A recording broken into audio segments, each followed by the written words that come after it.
Imagine this, graduating not just with a diploma, but with the groundwork laid for becoming maybe a future millionaire. Sounds a bit wild, right? Especially when student life often feels like just juggling ramen budgets and tuition fees. But what if that dream actually started right here, right now? While you're still hitting the books. Exactly. Welcome to Book Talk Finance. And welcome back to another book talk. Finance. Today on Book Talk Finance, we're tackling something pretty fundamental for anyone thinking about their future, really. Why students must save money. Yeah, it's crucial. We've waded through a whole lot of financial wisdom, old school advice, modern takes, Yeah. to bring you the core stuff on building wealth early and maybe more importantly, avoiding those money traps. Think of it as your essential guide, yeah? Yeah. Planting those seeds for financial success. Let's call this one Future Millionaire. Why students must save money. Good title. Okay, so let's dive straight in the foundation. Starting to save young, we kind of know it's good, but Yeah. just how big a deal is it really? Yeah. Even with small amounts. Oh, it's huge. It really is. It's all about compound interest, isn't it? That whole eighth wonder of the world idea. Right. Basically, your money starts earning its own money. And that growth just picks up speed over time, the longer the snowball rolls. The bigger it gets. Yeah. And the richest man in Babylon talked about this ages ago, right? Yeah. That simple idea of keeping a slice of what you earn. Exactly. That one part intent. Such a simple, consistent habit. But that's the bedrock. That's how you start accumulating wealth. 1 part 10. It almost sounds too simple, you know? Hmm. But it holds up. And it's not just ancient wisdom, is it? There's actual, recent proof. That study with kids. Yeah, what's really interesting there is how early financial education can, well, shape habits for life. That study showed even short programs with young kids improved how they thought about money, made them more likely to save. Wow. Elementary school. Yep. So if you plant those seeds that young, imagine consciously working on it as a student. It just shows the earlier you start, the more, ingrained and powerful that saving habit becomes. Okay, so building the habit early gives you a strong base. Let's flip that coin. What can really wreck that foundation, especially for students? Debt feels like the monster under the bed. It absolutely can be. I will teach you to be rich. Really hammers this. Home debt just limits your choices. Massively. How so? Well, it can force you into decisions you wouldn't normally make. Yeah.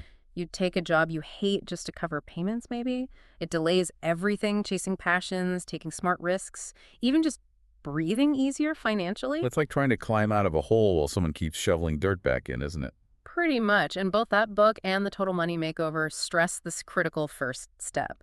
You have to know exactly how much debt you have. Why is facing the number so important? It seems obvious, maybe. Because if you don't have that clear, honest picture, the total who you owe, the interest rates, you're just flying blind. You can't make a real plan to tackle it. Right. The Total Money Makeover, for example, talks about the debt snowball. Yeah, I remember that. Pay off the smallest ones first for the momentum. Exactly. Get those quick wins. It feels like you're actually doing something, making progress. Even if the interest rate isn't the highest on that small one. Psychological. Totally. That feeling of knocking one debt out gives you the fuel to keep going. And that book is just packed with stories, people talking about the weightlifting once they're debt-free. The freedom. Immense freedom. That difference, the burden of debt versus the liberation of being free, that should really make students think twice about managing debt proactively or avoiding it in the first place. Okay, so start early, tackle debt. Yeah. Got it. But saving consistently, that can feel tough. Yeah, especially on a student budget. How do you actually make it happen regularly? Well, this is where paying yourself first comes in. Yeah. And automating it. That's the magic bullet from the Automatic Millionaire. Paying yourself first, like it's a bill. Precisely. Treat your savings like it's non-negotiable. Before you spend on anything else, a set amount just goes to your savings or investment account automatically. So you take the decision out of it each month. Avoid that, maybe next month feeling. You got it. Automation removes the willpower, the emotion. You set up those automatic transfers seriously, even small amounts you might not miss immediately. Like 20 quid a month, something like that. Yeah, even that. From your main account to a savings account, maybe on payday. It seems tiny, but it adds up consistently without you even thinking about it. That sounds manageable, actually practical.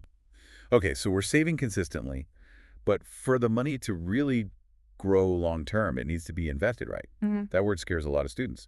Investing seems complex. It really doesn't have to be, honestly. The key is starting simple. focusing on things that are low cost and spread out your risk. Okay. Both I Will Teach You to Be Rich and The Little Book of Common Sense Investing point towards index funds as a great place for beginners to start. Index funds. Those track a whole market like the FTSE 100 or S&P 500, so you own tiny bits of lots of companies. Exactly that. Instant diversification, which lowers your risk compared to picking individual stocks, and crucially, they usually have really low fees. Ah, the fees.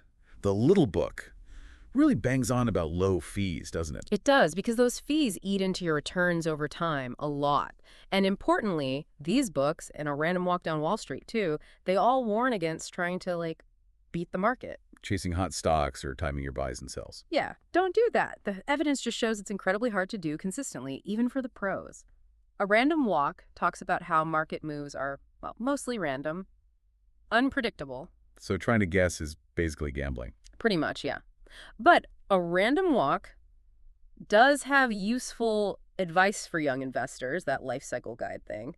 What's the gist for people in their 20s? If I remember right. Yeah. Because you've got decades ahead of you, you can afford to take a bit more risk. Lean more into stocks. That's the core idea. Time is your biggest asset as a young investor. You can ride out the market ups and downs and potentially get higher growth from stocks over the long haul. Okay. But the main principle is still, keep it simple, keep it diversified, focus on low costs. Index funds are great for that. Don't try to be clever and chase quick wins. Got it. Now, I can almost hear students listening saying, but I'm broke. I can barely afford textbooks, let alone save. How do you get past that feeling? Yeah, that's a common one. Ramit Sethi in I Will Teach You to Be Rich pushes back hard on that. He basically says, look closely, where is your money going? Can you really not find even a small amount? Tough love, kind of. A bit, yeah.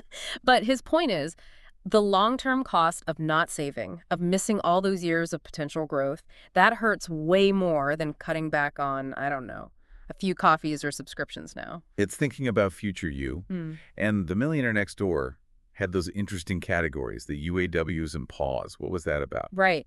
UAWs under accumulators of wealth, PAWs prodigious accumulators of wealth. Okay. And the surprising thing they found is that many PAWs, the actual millionaires, often don't have the highest salaries. Really? Yeah. Instead, they're just incredibly disciplined savers. They live below their means. They prioritize building wealth over showing it off with fancy stuff. So it challenges that whole image of rich people flashing cash. Totally. It shows your saving habits are often way more important for your financial future than just your income level, especially early on. So it's less about how much you make right now and more about building that saving muscle. And wasn't there something in The Richest Man in Babylon about just getting on with it, not delaying?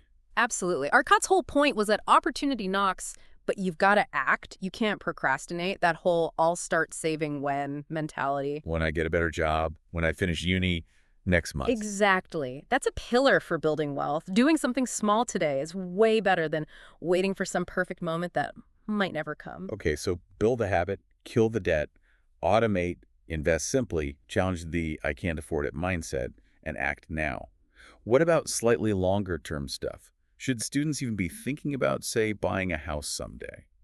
It's good to have aspirations for sure. Thinking about a down payment for the future, great. I Will Teach You to Be Rich. Right. Talks about planning for big goals, but being realistic about timing. Right. But maybe more immediately crucial, especially for students, an emergency fund. Both the Automatic Millionaire and the Total Money Makeover really stress this. That buffer for unexpected stuff. Why is that so key when you're a student? Feels like everything's an emergency sometimes. Maybe. But seriously, unexpected things happen.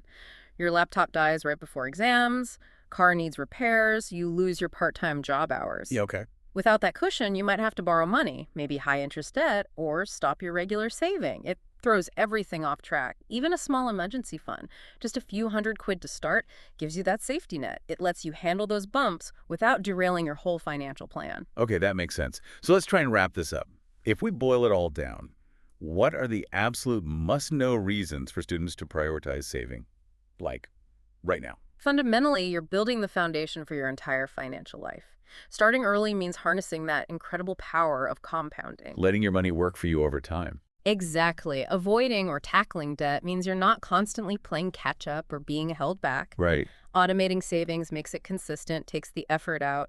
Understanding basic, low-cost investing lets your savings actually grow. Mm-hmm. And challenging those limiting beliefs, planning ahead even a little, it all sets you up for financial security, for independence down the road. It really does sound like becoming that future millionaire, Yeah. even if it feels miles away, starts with just deciding to save. Yeah. And then doing it. Yeah. Consistently, no matter how small. That's it. Every small step today builds towards that much bigger financial future. So for you listening right now, just take a second. Think, what's one small thing you could do today?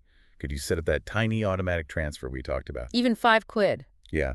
Or is there one small expense you could maybe cut back on this week and put that cash aside instead? It might feel insignificant, but that small action, that could be the most important financial move you make all week. Absolutely. Start somewhere. And look, if you found this useful and want more chats like this about building your financial future, definitely subscribe to the channel. We'll have more discussions and talks on finance coming up.